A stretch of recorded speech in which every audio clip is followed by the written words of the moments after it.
A reading from the Holy Gospel according to Matthew, chapter 5, verses 20 to 26. The passage is taken from the Message version of the Bible. Trivialize even the smallest item in God's law, and you will only have trivialized yourself. But take it seriously, show the way for others, and you will find honor in the kingdom. Unless you do far better than the Pharisees in the matters of right living, you won't know the first thing about entering the kingdom. You're familiar with the command to the ancients, do not murder. I'm telling you that anyone who is so much as angry with a brother or sister is guilty of murder. Carelessly call a brother idiot, and you just might find yourself hauled into court. Thoughtlessly yell stupid at a sister, and you're on the brink of hellfire. The simple moral fact is that words kill. This is how I want you to conduct yourself in these matters. If you enter your place of worship and about to make an offering, you suddenly remember a grudge a friend has against you. Abandon your offering, leave immediately, go to this friend and make things right. Then and only then come back and work things out with God. Or say, you're out on the street and an old enemy accosts you. Don't lose a minute. Make the first move. Make things right with him. After all, if you leave the first move to him, knowing his track record, you're likely to end up in court, maybe even jail. If that happens, you won't get out without a stiff fine. The Gospel of the Lord.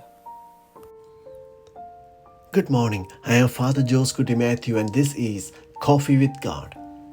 Let us now listen to a short reflection on the Holy Gospel according to St. Matthew, chapter 5, verses 20 to 26.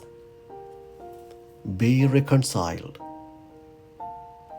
Today's Gospel offers a reminder about the inseparable link between our relationship with God and with one another. Jesus teaches that fraternal love is foundational to our faith. The Scribes and Pharisees believed that strict adherence to the Mosaic Law was the only way to draw near to God. This mindset still exists today in our church communities. Many people are more concerned with whether an action like eating meat on Friday during Lent is a sin or not. Focusing only on avoiding sin can lead us to fear God's punishment rather than embracing His love. This kind of legalistic thinking reduces God to a figure of a strict judge, always watching for our mistakes.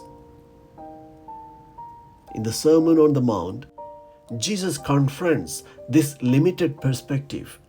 He explains that the commandment against killing is not only forbids the act itself, but also urges us to steer clear of hatred, anger, and even damaging words.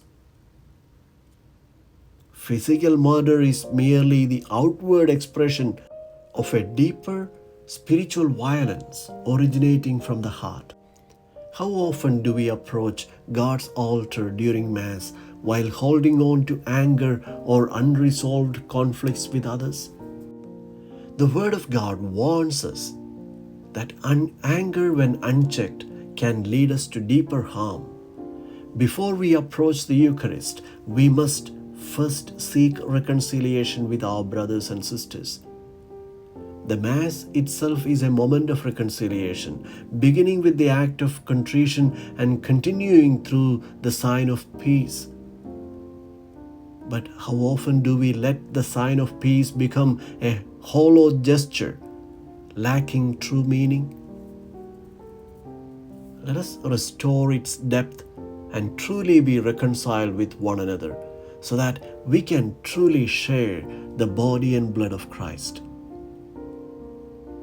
The Lord tells us, be reconciled with your brother, and then come and offer your gift.